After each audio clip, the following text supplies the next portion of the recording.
Karena orang yang sudah usul, orang yang sudah mengenal jati dirinya itu kan tugasnya masing-masing. Mungkin ada yang menjadi tukang cukur tapi ma'rifat, ada yang menjadi petani tapi ma'rifat, ada yang menjadi pegawai negeri atau PNS tapi ma'rifat, bisa saja ada yang menjadi pengamen, ada yang menjadi seolah-olah orang nakal, tapi beliau-beliau itu ma'rifat. Karena hal seperti itu adalah tugas di dunia untuk bersosialnya, tapi untuk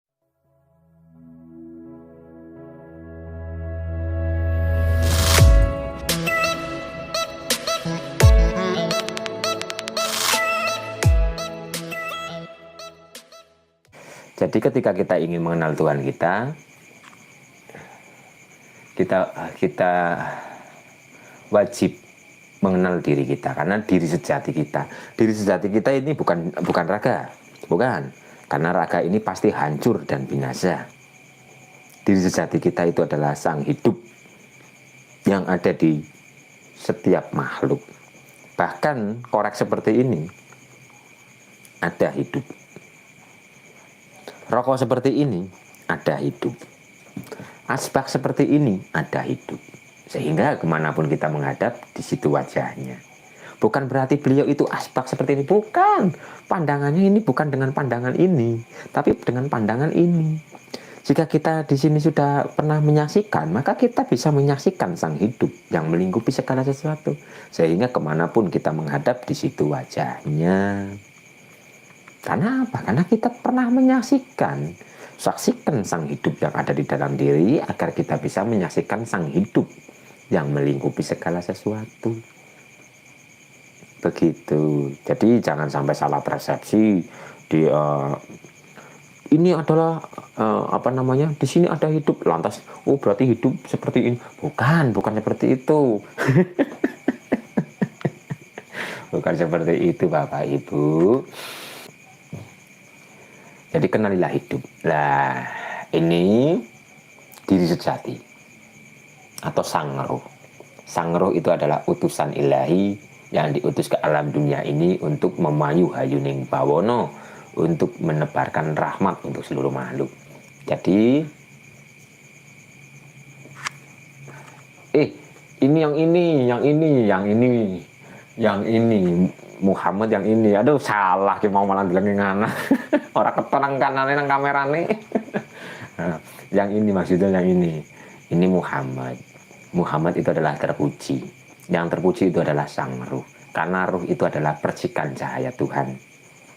Nah, ketika kita sudah mengenal diri sejati atau sang ruh atau utusan ilahi, maka kita kembalikan sang ruh ini, kesadaran sang ruh ini untuk kembali kepada sejatining diri. Sejatining diri itu adalah beliau itu sendiri. Jadi kita harus benar-benar memfanakan diri kita, sehingga ketika kita sudah meleburkan, sudah menghancurkan semua kesadaran, bukan menghancurkan raga, bukan menghancurkan raga ya nanti ya wassalam. Yang dihancurkan ya apa? Yang dihancurkan itu adalah kesadaran rendah. Harus difanakan, harus dihancurkan, harus dileburkan. Ketika kesadaran rendah itu sudah fana, maka yang sejati muncul. Semua yang ada itu akan hancur binasa. Yang abadi itu hanya wajahnya. Itulah sejatining diri. Sehingga kita kenal dulu diri sejati kita, maka kita akan kenal dengan sejatining diri. Dan di situ kesadaran kita itu sudah menjadi kesadaran murni. Jadi kesadaran murni adalah ya jiwa kita tetap sadar, ruh kita tetap sadar, mengikuti semua tuntunan dari Sang Maha. Jadi gerak aktivitas kita itu sudah dituntun dan dibimbing.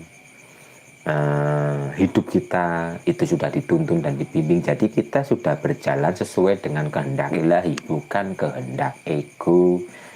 Begitu Bapak Ibu. Jadi ini simbol-simbol welas asih paling atas.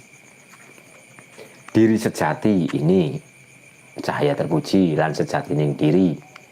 Itu Tuhan itu sendiri. Nah, setelah itu sudah bergabung, sudah kita kupas, tinggal dua ini disatukan. menjadi apa nih? Menjadi syahadat asyhadu alla ilaha illallah wa asyhadu anna muhammadar rasulullah. Bersaksi, sudah penyaksian sejati, sudah bukan hanya di bibir saja, tapi sudah masuk ke dalam penyaksian yang sejati, karena kita sudah mengenal diri sejati lan sejati ning diri, menjadi syahadat. Jadi paling atas itu bismillahirrahmanirrahim, yang ini Muhammad, yang ini Allah, dan yang ini bismillah, syahadat, penyaksian. Setelah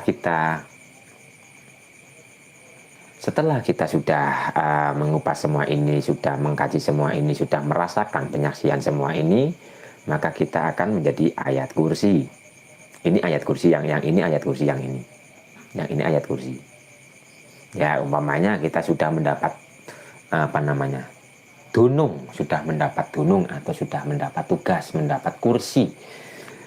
Kita sudah mendapat kursi atau mendapat dunungnya kon ngopo nang alam dunia, karena orang yang sudah usul, orang yang sudah mengenal jati dirinya itu kan tugasnya masing-masing. Mungkin ada yang menjadi tukang cukur tapi makrifat, ada yang menjadi petani tapi makrifat, ada yang menjadi pegawai negeri atau PNS tapi makrifat, bisa saja ada yang menjadi pengamen, ada yang menjadi seolah-olah orang nakal, tapi beliau itu makrifat. Karena hal seperti itu adalah tugas di dunia untuk bersosialnya, tapi untuk secara energinya beliau itu tetap menebarkan energi welas asih, tetap menebarkan kedamaian dimanapun dan kapanpun. Jadi ketika kita sudah mengupas semua ini, maka kita akan mempunyai dunung. Ibarat sudah mempunyai SIM, berkendaranya kita sudah mempunyai, jadi sudah tidak ditilang lagi, sudah terhindar dari hal-hal yang tidak diinginkan.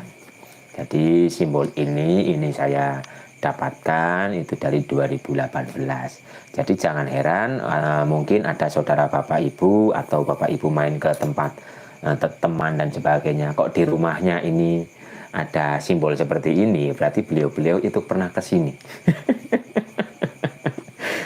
Jadi ini jika bapak ibu mungkin pernah ke tempat siapa gitu, dan di situ posisinya persis seperti ini, berarti beliau itu pernah ke sini. Begitu. Ini simbol-simbolnya seperti itu. Jadi kita harus mempunyai welas asih, mengenal diri sejati lan sejati ning diri, menyatukan penyaksian sejati, dan baru di situ akan mendapatkan gelar, mendapatkan tugas, mendapatkan kedudukan, yaitu ayat kursi, melingkupi langit dan bumi. Kalau artinya artinya ayat kursi siapa ya? Orang paham artinya. Kotak jut kursi nih, kursinya itu melingkupi langit dan bumi dan sebagainya. Oke, jadi ini simbol-simbol agar bapak ibu tidak bertanya lagi, karena yang bertanya itu bukan 1-2 orang, tapi ada lumayan banyak yang bertanya simbol-simbolnya. Dan mungkin ketika bapak ibu mau memasang di rumah nggak masalah, boleh-boleh saja. Jadi ini di ruangan boleh, di tempat sholat atau pengimaman boleh, monggo dipasang saja nggak apa-apa.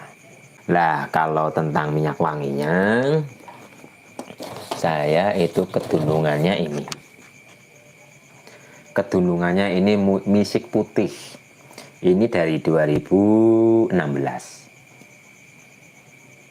Misik putih, kedunungan apa sih yo? Yo kedunungan lah, kedunungannya ini misik putih. Maka ada yang bertanya, minyak wanginya apa mas?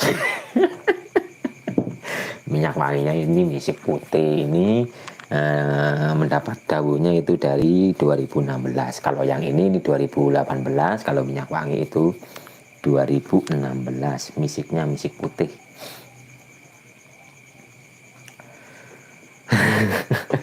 Oke, mungkin itu dulu penjelasannya.